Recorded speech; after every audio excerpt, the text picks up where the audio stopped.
Hey guys, Sajal here from New York. I'm a marketing professional and public speaker for the last 15 years. কথা বলেছি অভিজ্ঞতা নিয়ে যে কোনো ব্যক্তি বস্তু বা জীবনের নানান বাস্তবতাকে আমরা আমাদের অভিজ্ঞতার আলোকে মূল্যায়ন করি। এবারে কথা বলবো মনোভাব তৈরিতে প্রাতিষ্ঠানিক শিক্ষার ভূমিকা নিয়ে। প্রাতিষ্ঠানিক শিক্ষা একজন মানুষকে প্রোগ্রাম করার সবচেয়ে কার্যকর এবং বৈজ্ঞানিক পদ্ধতি। একাডেমিক কারিকুলামে ভুল কিছু ঢুকিয়ে দিতে পারলে এই ভুলটাই একসময় ঠিক মনে হয়, ঠিকটাকেই বরং ভুল মনে হয়। পৃথিবীর মানচিত্র প্রথম অঙ্কন করে আরবরা বলতে আরবের মুসলমানরা।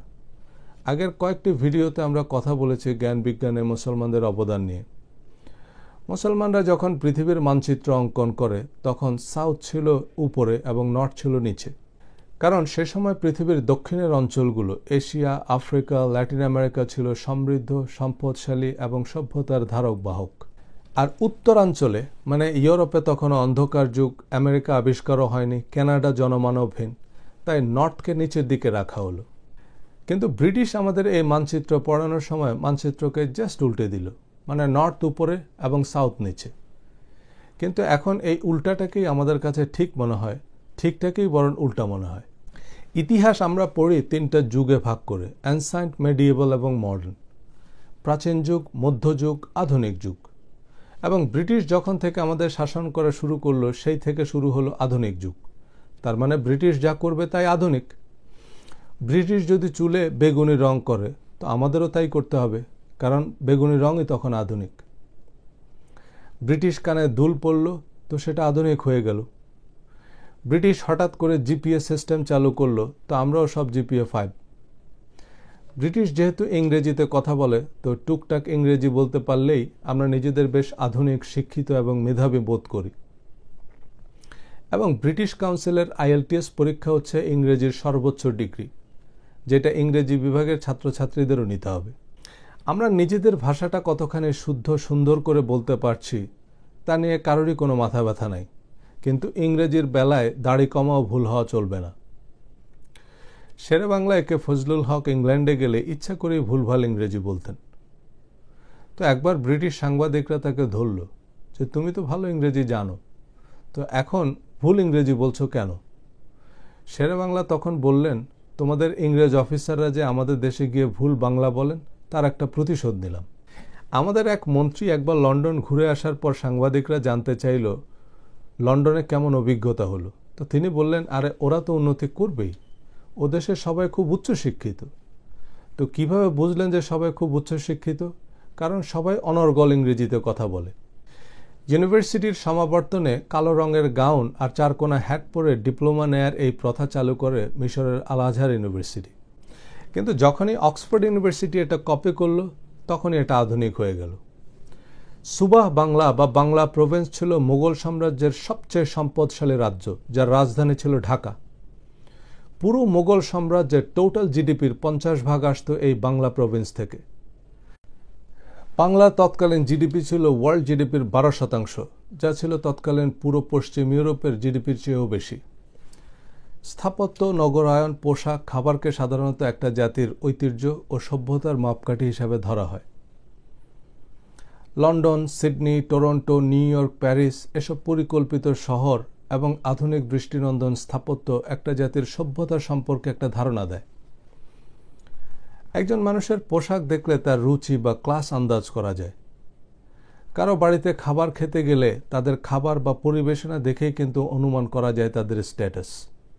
2500 বছর আগে আমাদের মহাস্থানগড়ে যে শহর ছিল তাতে ট্রাফিক সিস্টেম ছিল, আন্ডারগ্রাউন্ড সুয়ারের সিস্টেম ছিল। ঢাকার মসলিন থেকে শুরু করে এখনও আমাদের পোশাক সারা পৃথিবীতে অপ্রতিদ্বন্দ্বী। ব্রিটিশ 200 বছর আমাদের শাসন করলেও ঢাকায় কয়টা ব্রিটিশ রেস্টুরেন্ট আছে, অথচ ব্রিটেনে কয়েক হাজার বাংলাদেশি রেস্টুরেন্ট আছে।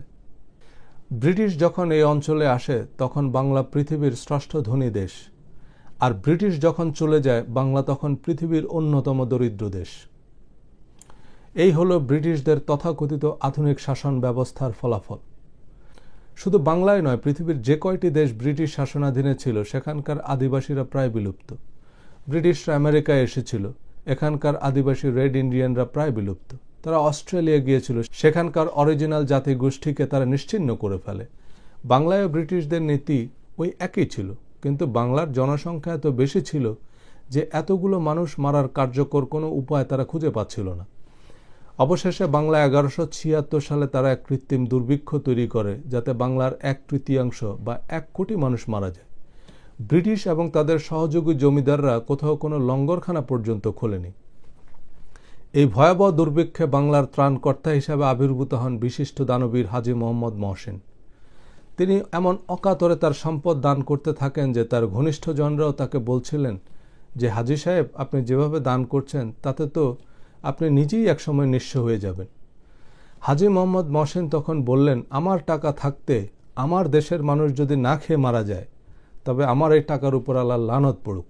হাজী মোহাম্মদ মহসিন যখন কোনো পথ দিয়ে হাঁটতেন, তখন তিনি বলতেন, জীবনে দ্বিতীয়বার এ পথে নাও আসতে পারি, তাই এখানে যদি কারো জন্য কিছু করার থাকে তা এখনই করতে হবে।